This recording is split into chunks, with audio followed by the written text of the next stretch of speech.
Bienvenue à toi dans cette nouvelle vidéo. Dans cette vidéo, je vais te partager les étapes que j'ai mises en place pour basculer de mon EIRL sur Amazon à une SASU. Donc j'ai dû faire un transfert de compte. Je fais cette vidéo parce qu'en fait c'est quelque chose qui est vu comme compliqué, comme difficile, comme le fait qu'on pourrait ne plus du tout vendre sur Amazon ou qu'on pourrait avoir son compte complètement bloqué suite à un changement. Voilà, je tiens à te dire que moi, pas du tout. Ça a été très simple et très rapide. Après, il y a eu beaucoup d'anticipation. J'ai essayé d'anticiper au maximum. Et du coup, je fais cette vidéo pour te donner mon retour d'expérience là-dessus, comment j'ai fait, quelles étapes j'ai mis en place, etc. etc. Au final, mon compte a été bloqué pendant un jour. Donc pendant un jour, j'ai pas pu vendre. Mes produits n'étaient plus disponibles et mon compte était désactivé. Mais au bout d'un jour, ça s'est réactivé sur la SASU, donc sur le nouveau compte. Et ça s'est très bien passé. Voilà. Donc je te partage ça dans cette vidéo. Avant de commencer avec les premières étapes, n'hésite pas à mettre un like sous cette vidéo, n'hésite pas à t'abonner si ce n'est pas encore le cas. Et puis voilà, on va pouvoir commencer. Alors, au tout début, ce que j'ai fait, la première étape, ça a été de créer la SASU, d'accord? J'ai créé la SASU, mais voilà. Ils vont te demander la date d'activité, à quelle date tu veux mettre le début d'activité. Et là, c'est très important de bien anticiper les choses et de ne pas mettre un début d'activité tout de suite. C'est-à-dire, en gros, si on est je sais pas, on est le combien aujourd'hui, mais si on est je sais pas, le 2 novembre, le 2, le 3 novembre, un truc comme ça, c'est important de pas mettre ton début d'activité pour ta SASU ou pour une autre entreprise et que tu en as une autre à côté. Tu vois, par exemple, j'avais mon EIRL. C'est important que je mette ma SASU en début d'activité, pas le 3 novembre si j'ai toujours mon EIRL et qu'il y a plein de trucs à faire. C'est important de prendre 2 semaines à 3 semaines à 1 mois d'anticipation et de prévision pour le début d'activité. Donc moi, si tu veux, on était par exemple le 5 novembre, le 6 novembre, et j'ai mis en début d'activité le 1er décembre. Comme ça, je me suis laissé 2 à 3 semaines, voire comme je disais 1 mois de délai pour faire toutes les autres démarches. Voilà, la création de la SASU, j'ai choisi une date où j'ai pris, comme je disais, du délai. Ce que j'ai fait derrière, pendant ce délai, les premiers jours, ça a été directement de créer les statuts. Donc les statuts pour voilà, les rédiger, le nom de la société, etc., tout ce qu'il faut faire dans les statuts. Ensuite, ce que j'ai fait, ça a été de déposer le dossier sur Infogreffe pour la demande de création de la SASU. Derrière, j'ai dû tout simplement fournir aussi les bénéficiaires, donc faire un document qui dit qui est bénéficiaire de l'entreprise. Donc moi, je me suis mis à 100%, vu que j'ai pas d'associé actuellement à une SASU, c'est unipersonnel, donc tu es tout seul. Mais voilà, tu devras remplir le document quand même des bénéficiaires, même si tu es tout seul, et dire que toi, tu détiens 100% du capital. Le capital représente, je sais pas, 100 parts à 5 euros, 100 parts à 100 euros, peu importe, mais que ça fasse bien le montant du capital que tu as donné pour la création. Ensuite, ce que j'ai fait, ça a été de faire un dépôt sur les annonces légales. Donc voilà. Donc ça, c'était vraiment la première étape. La première étape, c'est la création de la SASU avec une projection de début d'activité assez lointaine pour moi mettre tout en place derrière. Donc ça a déjà pris du temps, hein, les statuts, etc., le bénéficiaire, tout ça, dépôt d'annonce légale. Deuxième gros point à faire, ça a été d'ouvrir un compte bancaire professionnel.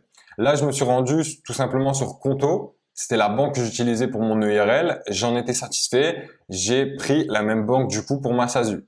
Donc j'ai ouvert un nouveau compte. J'ai laissé le compte pour l'EIRL ouvert. J'en ai ouvert un nouveau. Et ce que j'ai dû faire là, c'était de donner des pièces justificatives pour valider le compte. Ça va être du type carte d'identité, attestation de domicile, etc., etc. Enfin, je pense que tu connais tous ces documents.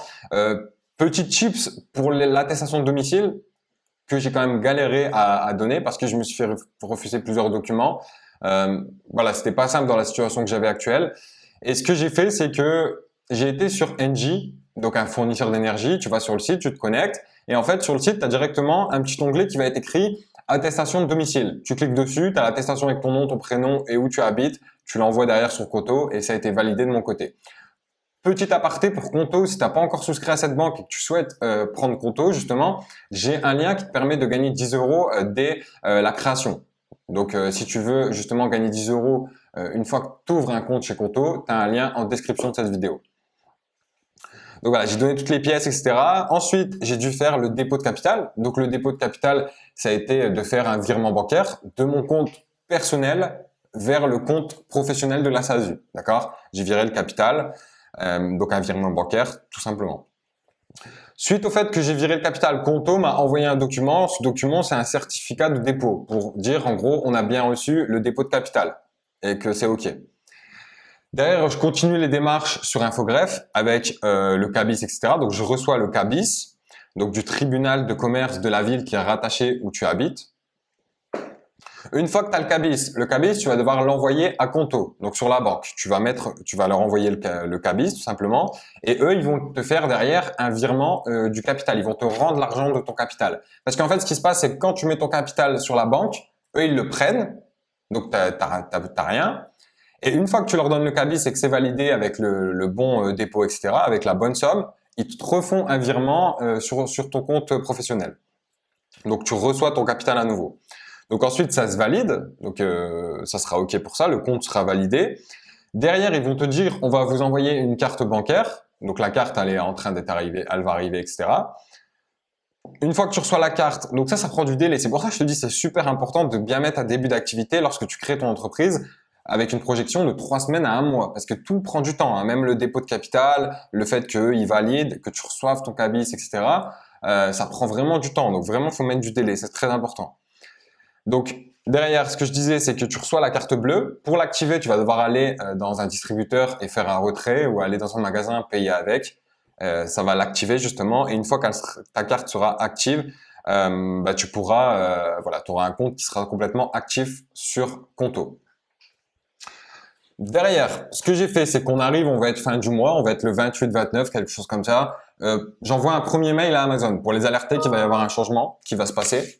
Donc, ce que je leur ai dit à Amazon, c'est que j'ai envoyé un mail à vérification-vendeur-requête@amazon.fr. Je leur ai envoyé mon CABIS, mon RIB et des photocopies, enfin des photos de ma carte d'identité recto verso, d'accord?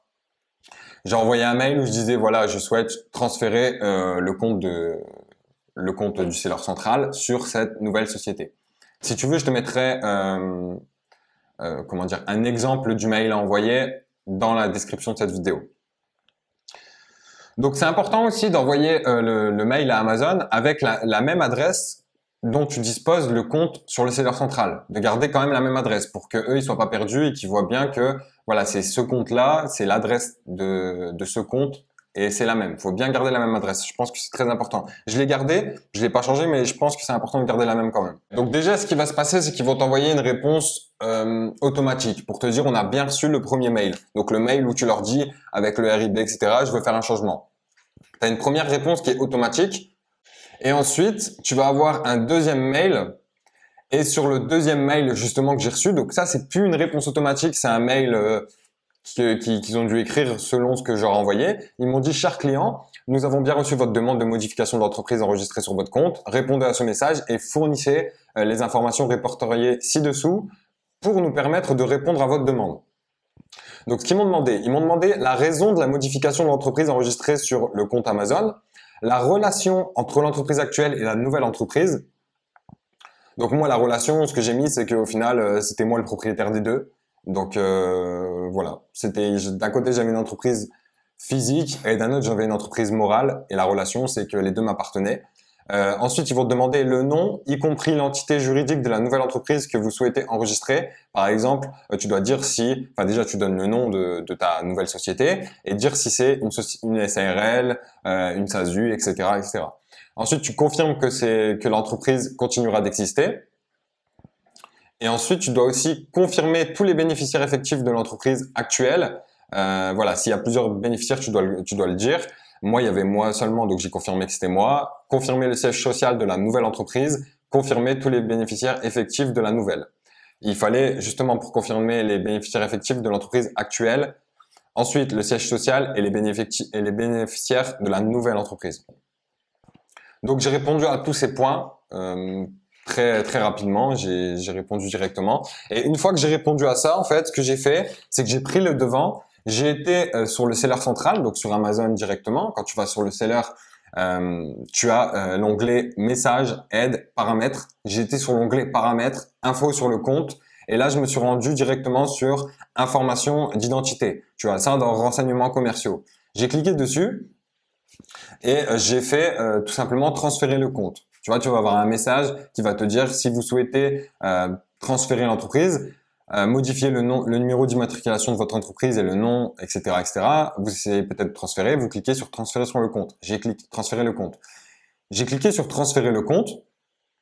J'ai ajouté les nouvelles informations sur la nouvelle entreprise. J'ai validé, etc. Une fois que j'ai fait ça, je suis revenu sur info sur le compte.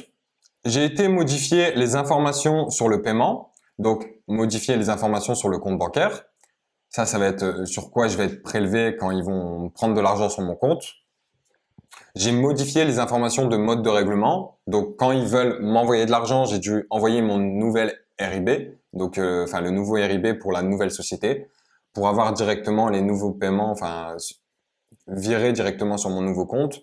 Et ensuite, j'ai modifié aussi les modes de règlement pour la publicité. D'accord? Autre étape à faire derrière, ça sera aussi de modifier les paiements pour tes autres logiciels que tu utilises. Que ça soit, je sais pas, Google, voilà, des autres logiciels avec Amazon, Helium 10, tout ça, de vraiment modifier partout la carte bancaire pour que ça soit prélevé sur le nouveau compte bancaire.